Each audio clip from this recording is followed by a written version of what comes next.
పారిశ్రామికవేత్త అనిల్ అంబానీపై సెబీ వేటు వేసింది. అనిల్ అంబానీపై షేర్ మార్కెట్ నుంచి 5 ఏళ్ల నిషేధం, 25 కోట్ల జరిమానా విధించింది సెబీ.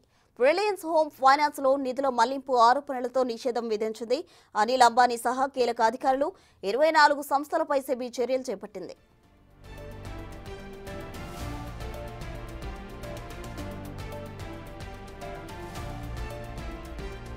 రిలయన్స్ హోమ్ ఫైనాన్స్ ను సెక్యూరిటీ మార్కెట్ల నుంచి 6 నెలలు నిషేధించింది. నిషేధంతో పాటు 600 లక్షల జరిమానా వేశారు.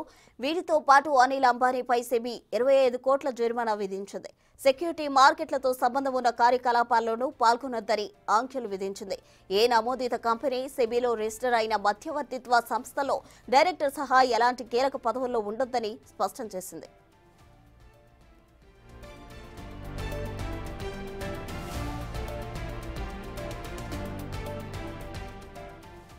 రుణాల రూపంలో ఆర్హెచ్ఎఫ్ఎల్ నిధులను మళ్లించారని సెబీ నివేదికలో తెలిపింది.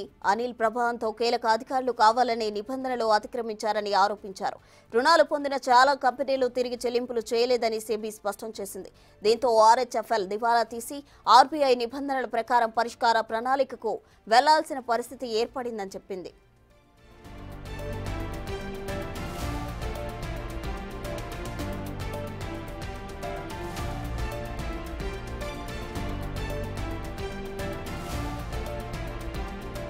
అనిల్ అంబానీతో పాటు మరికొందరిపై జరిమానాలు విధించింది సెబీ. అక్రమంగా రుణాలు పొందడం, రుణాలు ఇవ్వడం, ఈ రెంటికి సహకరించిన వాటిపై చర్యలు తీసుకుంది.